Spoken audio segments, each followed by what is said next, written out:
Et cet invité aujourd'hui, c'est vous, Maxime Kijou. Bonjour. Bonjour. Bienvenue sur ce plateau. Merci d'avoir accepté notre invitation. Vous êtes sociologue et politiste, chargé de recherche au CNRS. On voulait revenir avec vous ce matin, on l'évoquait à l'instant, sur la journée d'hier ici en France. Un 1er mai marqué par une mobilisation très importante avec des manifestations dans tout le pays. Quels que soient les chiffres de la participation qu'on retient, ceux de la CGT ou ceux de la police, ils sont très importants. Ça fait 15 ans que les syndicats français ne s'étaient pas rassemblés sous la même bannière pour la journée internationale des travailleurs. Quels enseignements tirez-vous de ce 1er mai ? Alors, tout à fait, comme vous venez de le souligner, une mobilisation extrêmement importante. Je crois que c'est 6 fois plus qu'en temps normal pour un 1er mai, 2 fois plus que l'événement que vous avez rappelé à l'instant de la dernière intersyndicale pour un 1er mai en 2009. Donc le premier constat qu'on peut observer, c'est effectivement une mobilisation qui ne s'essouffle pas, qui se maintient dans le temps et qui donne encore des perspectives de mobilisation pour la suite. Alors justement, les perspectives, l'intersyndicale doit se réunir ce mardi matin pour éventuellement donner de nouvelles dates de mobilisation.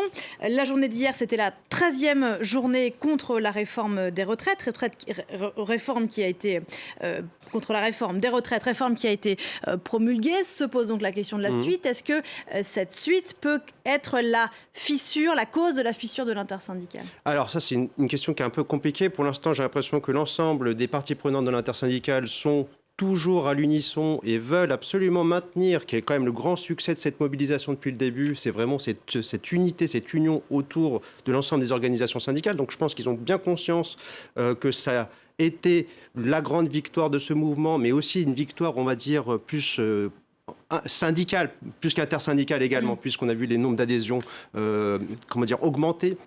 Donc je pense qu'ils vont au maximum préserver cette intersyndicale, y compris au sein de la CGT par exemple, de certaines personnes, de certaines fractions qui seraient peut-être un peu plus revendicatives. Je les entendais hier par exemple sur l'antenne de France Info dire, y compris eux, dire qu'il faut maintenir cette intersyndicale. Donc je pense qu'il n'y a pas trop de danger à moyen terme, si je puis dire, de rupture de cette intersyndicale. Mais quand on entend Laurent Berger, c'était hier, je crois, dire que, je le cite, croire que le gouvernement reculerait aujourd'hui, sauf à me faire passer pour un naïf, je n'y crois pas. Et quand on entend Sophie Binet de la CGT dire qu'il ne faut rien lâcher, on sent quand même qu'il y a un rapport à la façon dont peuvent se passer les choses par la suite qui diffère. Alors, en tout cas, ce qu'on peut dire, c'est que les deux grandes centrales syndicales se sont accordées sur les prochaines échéances, c'est-à-dire le rendu de la décision du Conseil constitutionnel sur un nouvel référendum d'initiative partagée. Ce sera demain. Demain.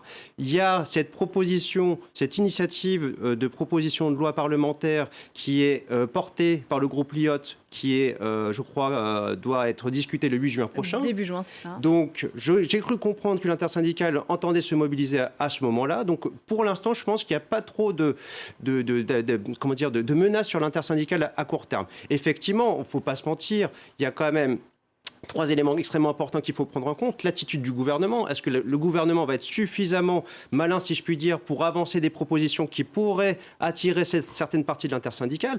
L'autre, c'est une question fondamentale qu'on oublie un peu souvent, mais sur laquelle la stratégie intersyndicale a été très forte, c'est celle de l'opinion publique. Si l'opinion publique, à un moment donné, commence un peu à se fatiguer finalement de ces mouvements sociaux, alors que l'ensemble de l'intersyndicale s'est quand même beaucoup mobilisé là-dessus, eh ben, on pourra peut-être voir un changement et peut-être des ruptures au sein de cette intersyndicale. Et enfin, les rapports internes au sein même des organisations syndicales qui ont quand même des visions du dialogue social quand même assez différentes. Alors, on a un peu parfois un propos un peu caricatural entre réformistes et contestataires, mais c'est quand même aussi des réalités internes qui peut-être vont, à un moment donné, conduire en fait à des divisions. Oui, et qui ont notamment pas forcément aujourd'hui la même intention de dialogue vis-à-vis du gouvernement. Quoi qu'il en soit, le gouvernement, vous le disiez tout à l'heure, le mouvement contre cette réforme a donné une nouvelle légitimité aux syndicats français ? Absolument, ça c'est les enquêtes d'opinion qui le confirment. Je crois qu'il y a plus de la moitié des Français qui considèrent que les syndicats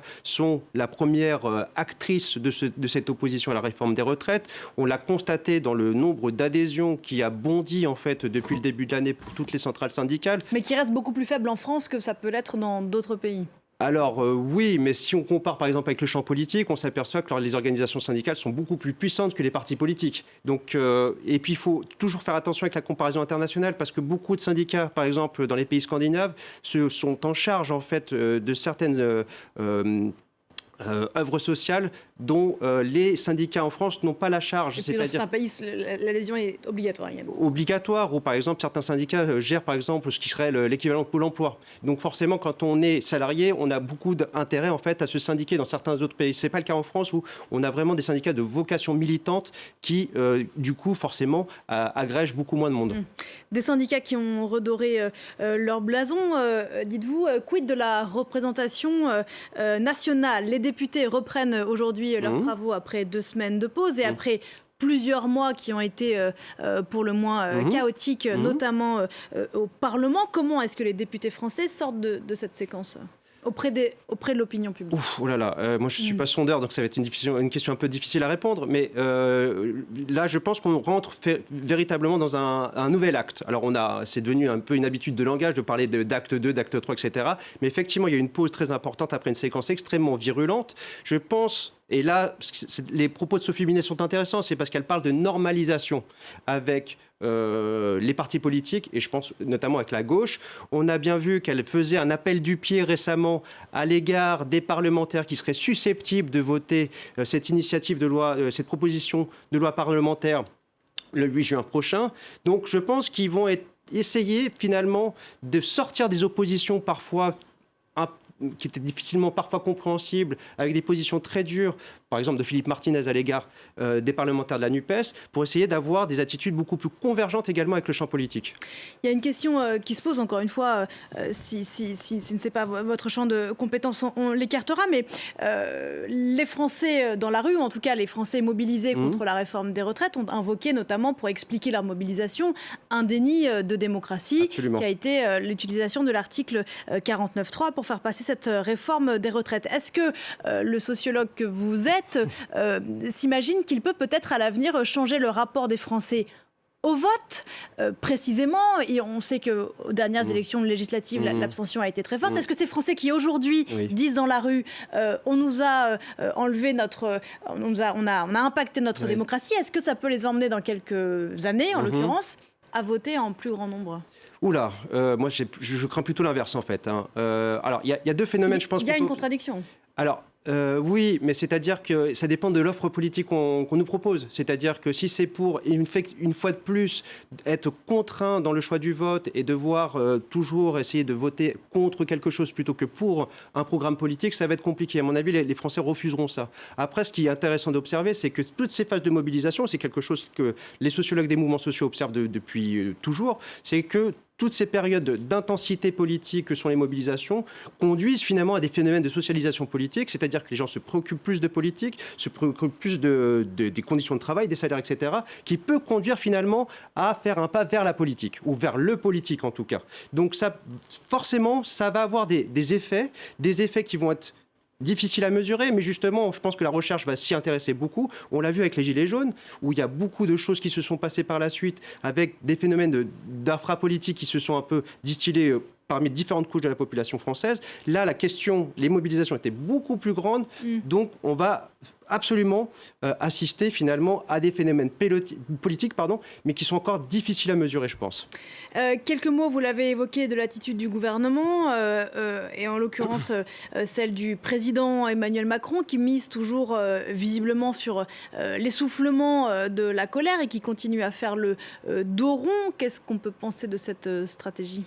Je pense que c'est une stratégie qui, jusqu'à présent, l'a mené dans une impasse, puisque quoi qu'il en dise, ni lui ni son gouvernement ne peuvent faire des déplacements sans passer en douce ou sans interdire des manifestations. Donc on est quand même dans une situation quand même à la fois dramatique sur le plan démocratique et puis complètement compliquée d'un point de vue politique. En fait, on est vraiment complètement dans une impasse. Ils ont voulu faire une espèce de forcing pour dire la loi est promulguée, on passe à autre chose, et qui a encore plus crispé les gens finalement. À chaque fois qu'ils tentent de vouloir sauter une barrière, on sent qu'ils se prennent un peu les pieds dans cette barrière.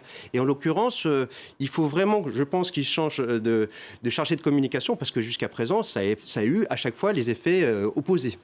Et pour s'épargner des casserolades, est-ce qu'il est concevable de penser que dans les mois à venir, d'autres réformes, notamment sur le travail, pourraient passer ? Alors, une fois de plus, c'est ce que je vous disais tout à l'heure, ça va dépendre beaucoup de l'attitude du gouvernement. Est-ce que Elisabeth Borne va être suffisamment en capacité de proposer, mais déjà d'avoir la légitimité après la séquence qui vient de se passer? Je ne suis pas sûr que les responsables syndicaux aient vraiment envie de continuer à discuter avec elle. Les responsables syndicaux ont dit aussi que ça dépendait du rapport, s'ils abandonnaient cette réforme, de ce qu'ils vont mettre sur la table sur les questions de salaire, les conditions de travail. Donc ça va dépendre beaucoup de l'attitude du gouvernement, ça va dépendre une fois de plus de l'opinion publique, parce que je vous dis une fois de plus, les organisations syndicales ont beaucoup misé face à un pouvoir marqué en fait par un rapport un peu autoritaire et sur le rapport de force. C'était la seule mise qu'ils avaient un peu pour essayer de débloquer la situation. Et puis une fois de plus, la CFDT va changer de secrétaire général fin juin, vers le 21 juin. Est-ce que l'arrivée d'une nouvelle secrétaire générale va permettre de maintenir une intersyndicale suffisamment forte pour imposer des choses? Il y a beaucoup d'incertitudes encore.